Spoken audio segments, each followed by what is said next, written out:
This channel is part of the History Hit network.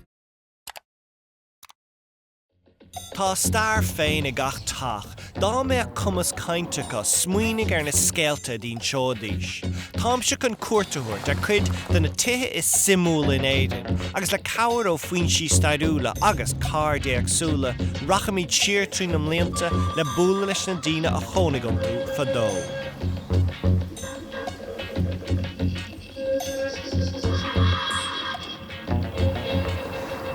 An tachtan seo tá me ngarabh chríocha Kilwantáin fánaí slíomh jaus le fechant tach fíor speisialta.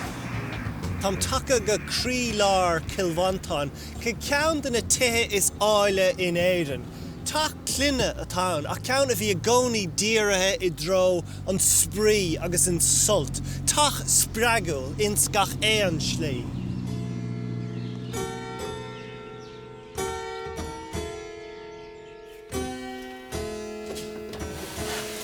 John, hello. It's Moncon. Morning, sir. Welcome to Luggala. Thank you very much. Tá tach Luggala sitin sa lean le ráchéad fithe blian. Ó thóg clown le túise is 16 Cheannig an tír na powerscourt an tach sna 8 agus an son, in 1937 díalach le Hernas Guinness é. Is sé gharwach an ró an órach Garech de Brún a chóníon in Ishawn. One of the strange things about this place is that it either brings out the very best or the very worst in people. And they can become oppressed by it because it can become dark and gloomy.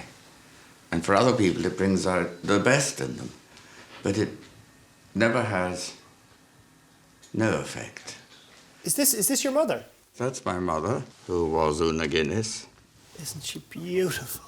whose father gave her Luggala. And she was married to my father, Lord Brún, and the Browns were one of the tribes of Galway. They were taken at the time of the coronation of King George VI. Bí sort ban frintsa gaelach I máthair Garech Una Guinness. Le linn réime I Luggala bheall sí chuid na daoine bacháilúil in éireann chuig a cóisirí fianna, le héadí Samuel Beckett, Brendan Behan agus Mick Jagger. 10 years ago, on a cold, dark night, there was someone killed neath the town hall. Glach Garech ról an tír na fláthúil chuig a féin ar a tháinig sé aníos, agus lean sé leis ag mealla charachtar simúla chuig an glán ó hin I le. The Stones came down and they were planting some trees because they were friends of my brother Tara near to where he's buried. We all had dinner here in the hall and we all included Seamus Heaney and Edna O'Brien. And Edna lived up in Lake Park just at the top of the hill for a period. So it all kind of interconnects and it's just an ordinary picture of Ireland, really. Seod altarachta atá Luggala, atá tócas sa stíl Gothic. Cinnte tá an deara fíor na catíanta. Thuastaire tá spáin an Garech ceann de thréithe aisteach an tídum, seomra lapa mar pasáiste. And then, just coming into this room, that's my grandfather, my father's father, in the robes of the Knights of St. Patrick. In the 18th century, lots of rooms were passage rooms. And nobody bothered about the fact that you were walking through somebody else's room. It was considered quite noble. Seo an seomras mó a dathanaíonn le híana, agus deirhin gur tharla go héan sort achtain sa tharna blianta. Ach achtra de chórt eile tá lorga gomsa. Tá cáil ar Luggala do bhar na tinte an rias na náit is saoilú daoine, agus báilm secáil cé an fá. An chéad céim dom ná tros a thugant siar go bunús an tí. Look at that.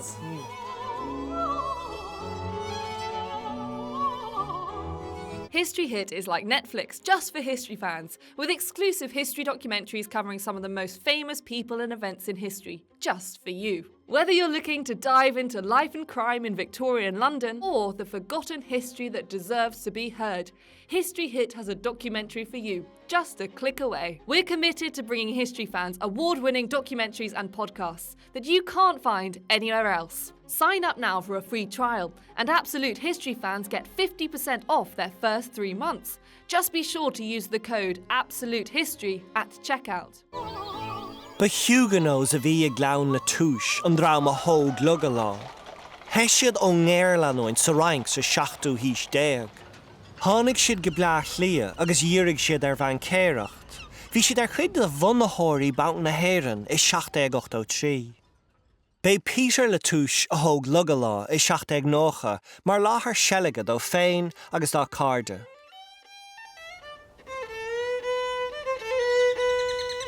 Ní éadach sé siamh níos fearr a ránú ná an ghlán scéirdúil arsa seo.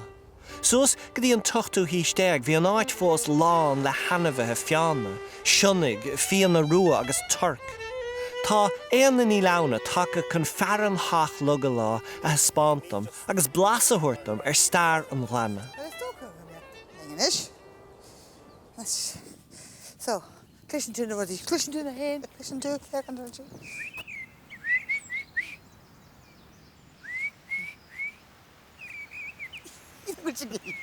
Cadíad? Ó, is Londú síle, tá sé ag gíir cafe sé gur mis Londú eile, agus tá sé tuairteach an is scradlaat, imig. Nuair éiceann tú amach ar an áit seo, tá cuid ó nachfuil athraithe le 2,000 nó 3,000 bliain? Well, níl sé áirithe ó am an lechaire, má éiceann tú ar an tíomh sin den lech inis, tá tú ábalt in na cringe eiscins. Má tá na cring an seo inis agus a bhí an fadó. Cuil agus na cring, agus na plandaí, agus na bheithidí, tá siad mar a bhí siad fadó, agus is maith an rud é sin.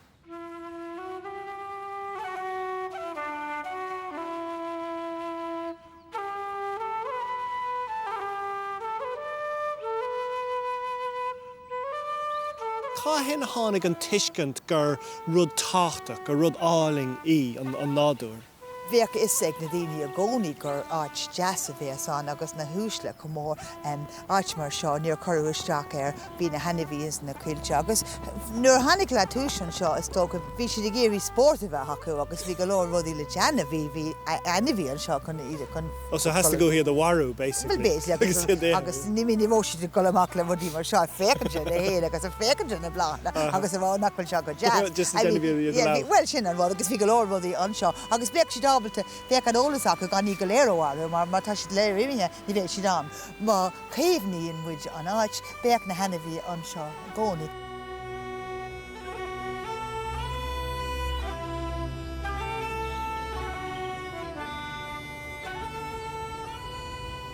Bhfuil éon miotas nó sean stair buinte leis an áit seo? Ó tá an scéal faoi néamh cuimhín.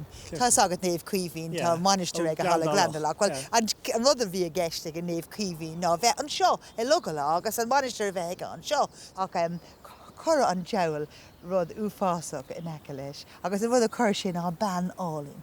Tháinig an ban álín seo go dtí an áit seo agus chur sí isteach ar néamh cuimhín bocht. Bhí sé géirí bheith smuoinehar dí agus bhí an banning ach áit sé déanamh gach rud agus ní bhóg sé ábalt a rud a bhí a dhéanamh. So bhí ar an áit seo ágáil agus cuaigh sé hall go dtí Glendalough chun an manisteir bheith ag an sin agus lean an bhean é hall go dtí an áit. So léim sé amachchas an plúis, bhain sé groim ar an bhean seo agus chur sé tí lach é agus chur baithúí chur deir leis.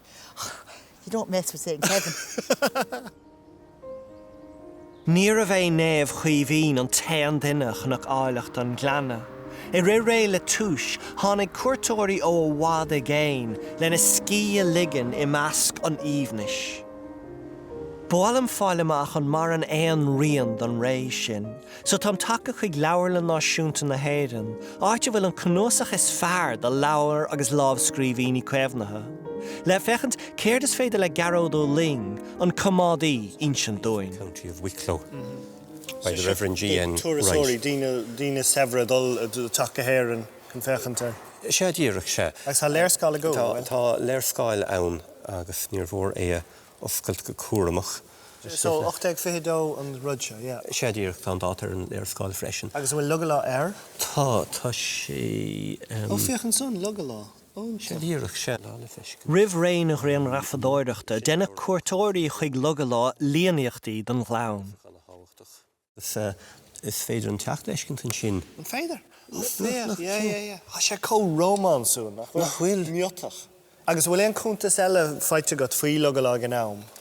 Tá seo leabhar amráiteach. Cé scríige? A German prince, Púclar Muscá benam da. So cad é cúntas dá throsta dá cad a bhaice. Agus tá chuirsíos aige ar an seo. Oh, there, I reached the summit of the mountain above the magnificent valley and lake of Luggala. The sun gilded all the country beneath me.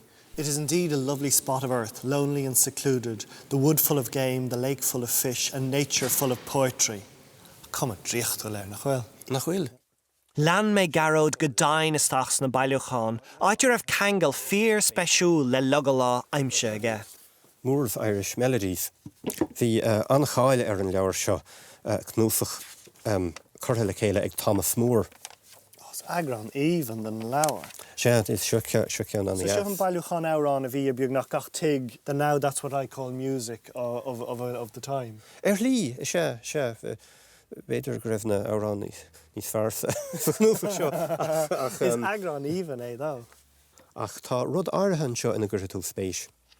An seo feice tú. Tágart an Luggala. Air of Luggala. No, not more welcome the fairy numbers of music fall on the sleeper's ears. Tá sé das, nach bhfuil. Yeah. When half awaking from fearful slumbers, he thinks the full choir of heaven is near. Braham gul rudégan aimse an sohagam, rudégan nachfuil ólas ag Garech fiú. Nadidir a bhéting breisiolalas all faoi an árán. Mas féidir le héine tada breis insintom faoin árán Luggala, is sé Nicholas Carolan, dasca cheol dúch is éireann. Comach é nuair a tógach an teach Luggala House ins na 1880. Chun an tacha chéúra nó chun a bhharcáil? Is tócha é, yeah. The Valig Petrie é. Ach I lámhscríb séid sin George Petrie an Tarasóir agus an Shandali. Tá legan de lámhscríbhíní Petrie aimse ag Nicholas agus rud úntach feite amach aige, tar a leid 7 legan difriúla den árán. Sort rud a Harlíonn I dradisiún béal, bín legannacha agus bín animnacha nachbaineann le fun amháin, cortha leis agus bín rudí castam mar sin agus is tócha gur hála sé siúd de Luggala. A cad faoi legan Moore's melodies den árán a bhí feice agam sa leabhar le náisiúnta. Hug Petrie legan amháin, the Thomas Moore, scríomh Moore focail leis a bhain sin agus chuaigh sé thar timpeall an domhan I legan Thomas Moore. Agus chuaigh an fan sin leo. So ha gach seans go neachig an árán se Luggala tros camcourt, more timpeall an domhan. More timpeall an domhan, yeah, an hours. Is aisteach smaoine. Yeah. Sna creigedaí dachóirigh an Commodore éireannach Freddie May Pert Luggala, agus le déanaí rinne Veronica McSweeney agus Paddy Maloney a hafada, le chintú nach dearúd faoi an sean fort cían arsa seo go brach.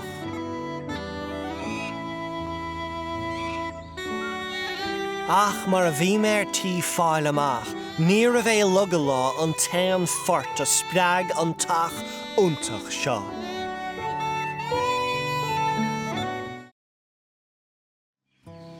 An tachtan seo tám ag fechant Luggala, gríonán selige I lár chilhaintáin. Tám tréis fálam gur fuinse inspiráid an tach dalíontóirí, scríonóirí agus ceoltóirí thar na cianta.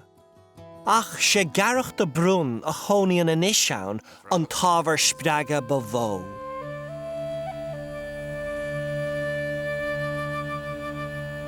Nuair a bhainnig Garech cairníní Claddagh I 1959, ba chóirt mion réamhlóid cultúrtha é. An chospóir a bhí leis ná ceol, cultúr agus litríocht tradiisiúnta na hÉireann a chéamhnú agus a Arbert. Bhí an fille John Montague ann ó hús. Thagach John, Garech agus na réamhlóide eile le chéalann sa Horseshoe Bar in Ostan Shelburne. I'd come to meet Gareth Brún, whom I detested immediately for his Anglo-Irish airs and his, what do you call that long hair down the back? Ponytail. A ponytail. Just exactly the kind of that my ancestors would have slaughtered. And we met by accident, and the accident seemed to grow and we seemed to get along. How important was Garech for the arts in Ireland? He was a centre. He was an unexpected centre. He was an inheritor of a certain tradition in Ireland. He was a patron. It's an old tradition. It goes back to Carolan and the blind poets of the 18th century and the 19th century. Were you aware of what you were doing at the time, that you were re-establishing a tradition, that you were reimagining a world? Are you saying that we had a policy? A vision? Well, we had a vision, but I don't think we had a plan. My friend Gareth had become convinced that the world had not heard these people. And for example, our first record, and a man called Leo Rossum, that was the first kind of solo piping record.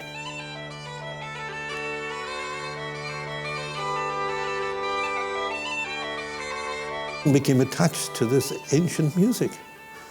And the people who'd been in hiding emerged into the sunlight, stunned, and clutching their instruments, and being admired by the young.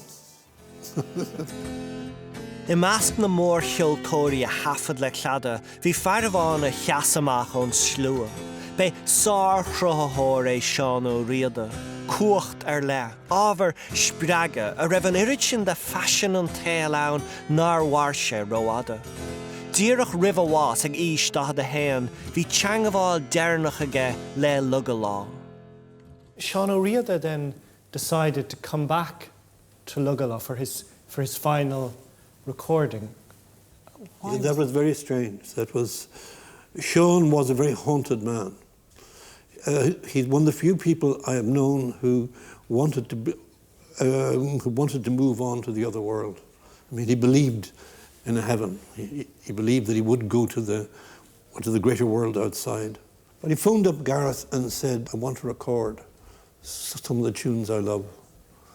And Gareth had just got a harpsichord, just an ancient harpsichord. I think an 18th century one, I can't remember the details.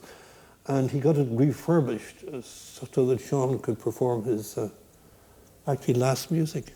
And he came up and it was, one was awed by the way he played. It seemed so plangent and it seemed so private.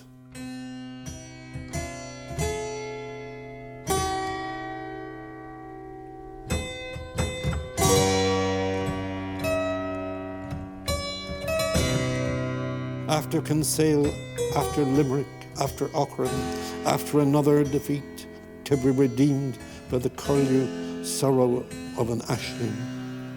The little black rose to be sprinkled with tears, the silk of the kine to be shipped as dead meat. They tore out my tongue, so I grew another one.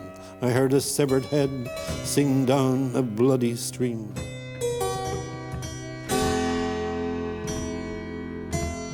Old friend, lean closer, leave us your skills. Lie still in the quiet of your chosen earth.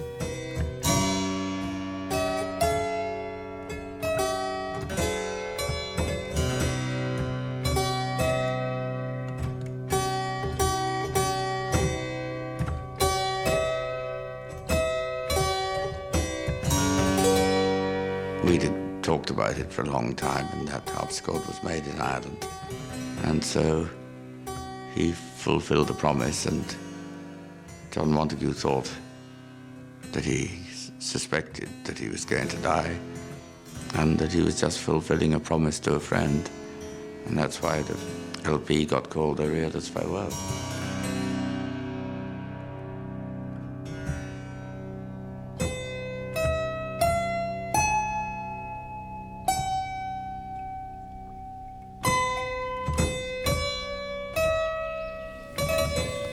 Ní raibh deireadh tragódach ag na ceoltóirí go léir a hafad le Claddagh. Tá cuideacha tar éis rá agus rachmas do hawlathe a bhaint amach.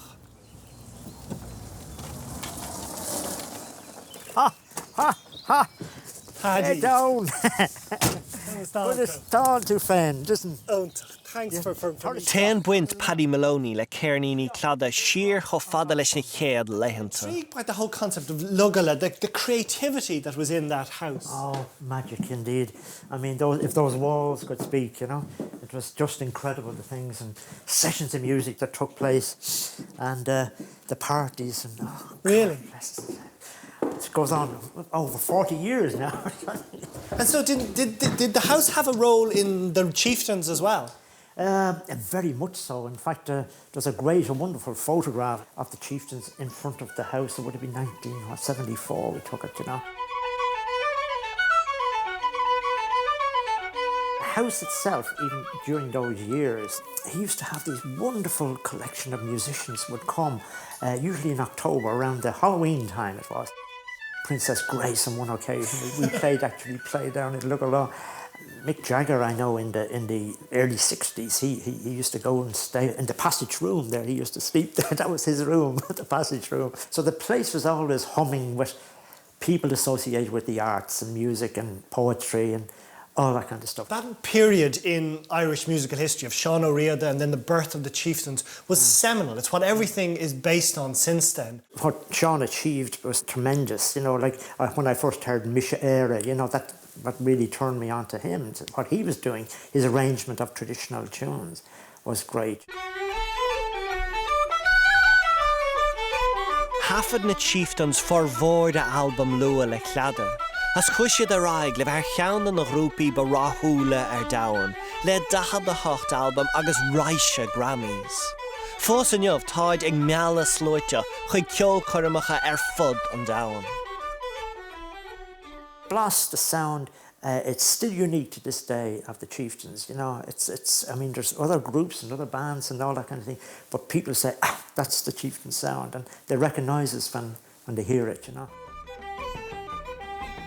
Hosníos an aiste seo ag fisrú conas thug an tacha Luggala an irid sin inspiráide do riine harna blianta. Ach tá rud I bhad níos simúla feiteach agam, gur raibh Garech de Brún díreach có táchtach mar ábhar inspiráide do riine is a bhí an tach agus an ngleann. Tá fille nóla ní rónal tar éis ról Garech mar fátrún na nán I chéalúra I gceannach I dáanta. Tháinig sí chun búlalam imal lach dan.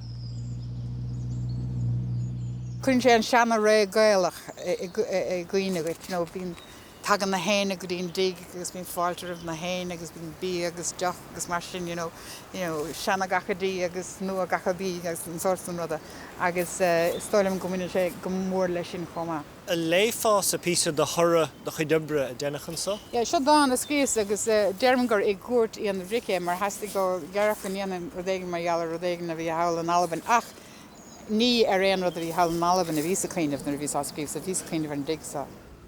Sola scíri go tanna an loch ó Yes, mar scia airigid ar gosan dar chluite an dorchadis.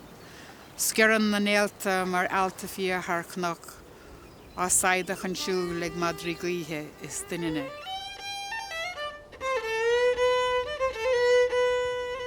Stig sa tig tá fian is punch ar chlár, tá tínta áint is fústar tíis is gradacha. Tína sa cín á leisa le ribí clúh can, bí á réiteach is piobreacht chuin mar annan leis.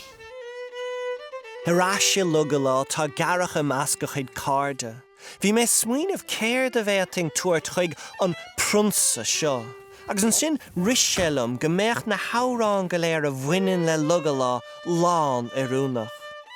Le cabhar ó haisce cheol dúchais éireann tá na leaganacha go léir bailethe le chéile agam. Agus tá tréis tacht ar ocail an chéad árán is scríoch faoi an tach. Oh, he that loves in the streams to angle, to this fair island let him draw near. There is fine hunting, fishing and fowling, the bonniest roaches I ever saw. There is likewise both quail and partridge in this fine island called Luggala. The duck and mallard is low descending, the fox and eagle lies in the wood. It's pleasing bathing in a summer's evening. Who can say but the place is good? In the island there is a building, free from either crack or flaw. Protect us from your foreign country, who come over here to plan, to draw. Can I present you with this collection, and you can look through it and see some of the various times where Luggala has influenced. I think that's utterly fascinating, and I'm very impressed. Absolutely astonishing. I have not seen these things.